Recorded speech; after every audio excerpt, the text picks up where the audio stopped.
Hi, this is Stephanie Miller from The Stephanie Miller Show. Please enjoy this exclusive clip from my show on Political Voices Network. Your good friend, Joyce Vance, said in the past the GOP has argued changes can't be made this close to an election under the Purcell principle, but when you're trying to find Trump the extra votes he needs to subtract some of the Democratic ones in Georgia, apparently anything's fair game. And you said precedent no longer matters, and this is dangerous in SCOTUS and for election rules. I mean, Jill, the stuff they're trying to pull, thank God Nebraska just got shot down. They're trying to pull anything they can to try to... I mean, the courts are maybe going to save us again because this is ridiculous.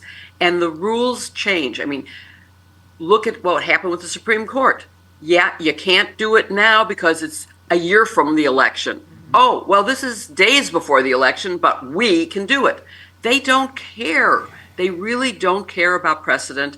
And we can't plan a legitimate government if we don't have precedent. Right. And that's what this is all about. And it's terrifying to think that the whole point of the Georgia thing, right, is just to slow this down, to create chaos, confusion, claim fraud, try to throw this into the House where, election denier Mike Johnson, if he's still in power, would just appoint Trump president or his Supreme Court, as he calls it, right?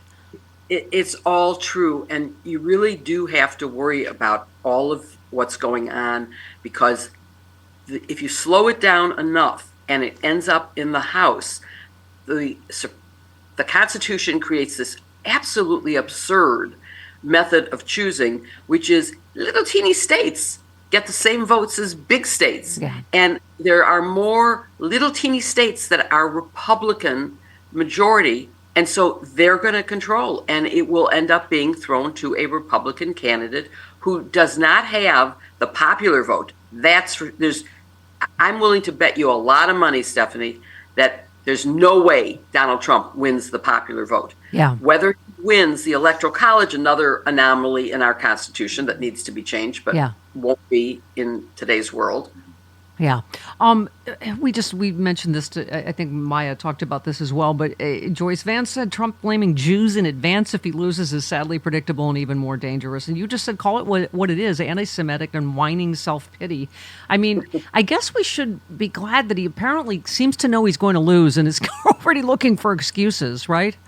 Yeah, but blaming 2%. Right. Jews, 2% of the American population. I don't think that even if every single Jew of voting age voted against him, which I hope they all will, but even if they did, that isn't going to be the margin of difference in the popular vote. So it's an absurd statement, not as absurd as his all-cap rant. Women will be happy. Women will not have to think about abortion. That was even more absurd. Yeah. Yeah, I think they have no idea what's coming in Rovember, as we like to call it. But it gets more insulting by the day, right? What these Republicans, where was it? The Republican, some Republican candidate said, "Oh, postmenopausal women, like, why do they care about abortion? They can't have kids anymore." I mean, and besides, they have only one purpose in life. Right. That's taking care of the grandchildren that, of course, most of them didn't have because they're childless cat ladies. Right. So, Joe, we were saying, speaking of making up their own rules, so Trump has said he's not going to debate because it's too late, even though he's already... Right. He's debated in October twice before. Lots of debates are held in October. Clearly, he knows he got destroyed by Kamala Harris and is afraid to debate her again, right? He is a chicken, no question about it. And I had a conversation in the locker room of my health club with someone who said she could never vote for a woman because no woman could be strong enough to go up against the bullies of the world. She said that before the debate. I can't wait to see her and say, yeah, what about that woman who stood up to that bully? Because she really totally destroyed him. Yeah. Totally. Absolutely. Yeah. Although, Joe, we were saying, I guess we have to really just ignore the poll, even though we say it, it's hard to do it to ignore the polls because there's a good one and you go, yay, she's up 5 points nationally. And then you see some swing state polls where, he's pulled ahead and you're like, after that debate, how could that be? Right? It can't be. And if we look at, of course, the polls with Hillary, she was a shoo-in and look what happened. It only matters what happens the day of the election. It only matters after they count and legitimately count all the ballots. All these polling things just don't say anything.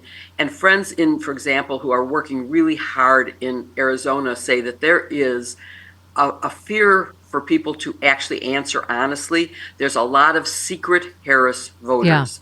And a lot of independents who aren't declaring right now. They're saying and a lot of young people, they don't have landline phones. They don't get polled. They're saying it's the reverse of 2016 when people were embarrassed to say they were going to vote for Trump. That You're right. They're scared to say they're going to vote for Harris. That we were saying one of the biggest Googled question is, can my husband or boyfriend find out who I voted for? There's women Is that right? Yeah. There's women leaving stickers in like bathroom stalls saying no one can see who you voted for. I mean, which is sad, but go ahead. Yeah, I just was at a premiere of a movie about the ERA, and they were passing out blocks of stickers that you could put on bathroom walls. Yeah. Which I think is just and some of it was to help workers in restaurants know their rights. Some of it was about female rights, and so really a smart and clever thing. I have it in my purse now, ready to use. Oh, it's so fun here in 1943, isn't it?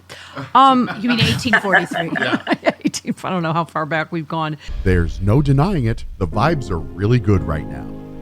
But vibes alone won't save our democracy. We need votes. At the Grassroots Democrats HQ, we know what it takes to win elections.